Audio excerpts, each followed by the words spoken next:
Paticca Samuppada. Paticca means because of, or dependent upon. Samuppada, arising or origination.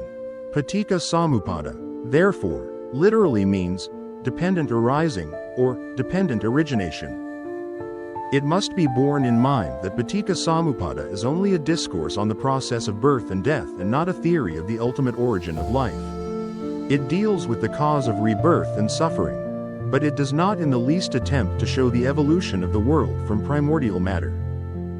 Ignorance, avijja, is the first link or cause of the wheel of life. It clouds all right understanding. Dependent on ignorance of the Four Noble Truths arise activities, sankhara, both moral and immoral. The activities, whether good or bad, rooted in ignorance, which must necessarily have their due effects, only tend to prolong life's wandering. Nevertheless, good actions are essential to get rid of the ills of life.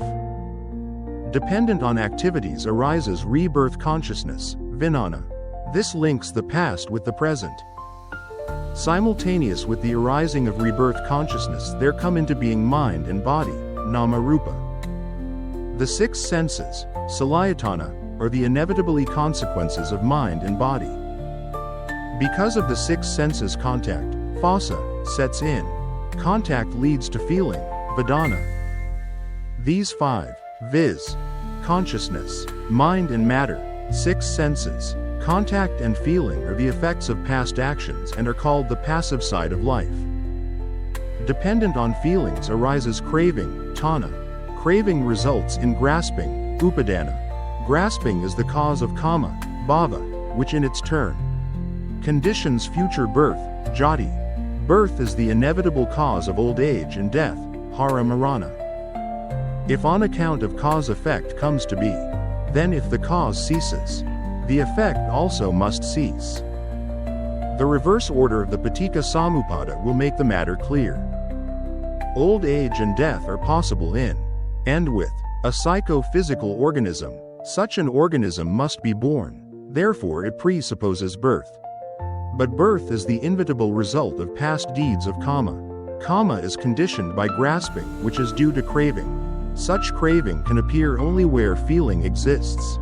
Feeling is the outcome of contact between the sense and objects. Therefore, it presupposes organs of sense which cannot exist without mind and body. Where there is a mind, there is consciousness. It is the result of past good and evil. The acquisition of good and evil is due to ignorance of things as they truly are. The whole formula may be summed up thus. Dependent on ignorance arise activities, moral and immoral. Dependent on activities arises consciousness, rebirth consciousness. Dependent on consciousness arise mind and matter. Dependent on mind and matter arises the six spheres of sense.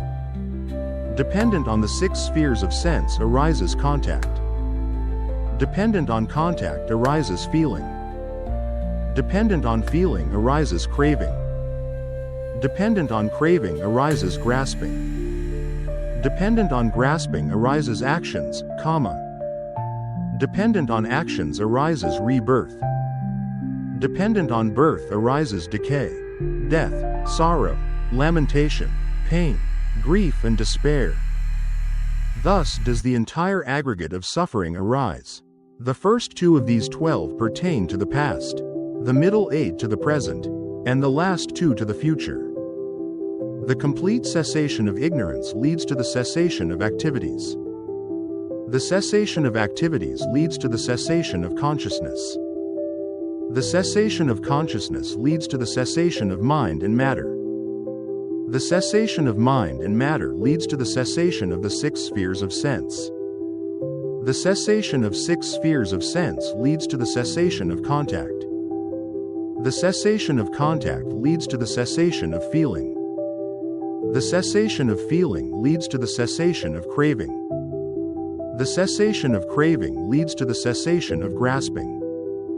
The cessation of grasping leads to the cessation of actions. The cessation of actions leads to the cessation of rebirth. The cessation of rebirth leads to the cessation of decay, death, sorrow, lamentation, pain, grief and despair. Thus does the cessation of this entire aggregate of suffering result. This process of cause and effect continues ad infinitum. The beginning of this process cannot be determined, as it is impossible to say whence this life flux was encompassed by any science. But when this any science is turned into knowledge, and the life flux is diverted into Nibbāna, then the end of the life process or samsara comes about.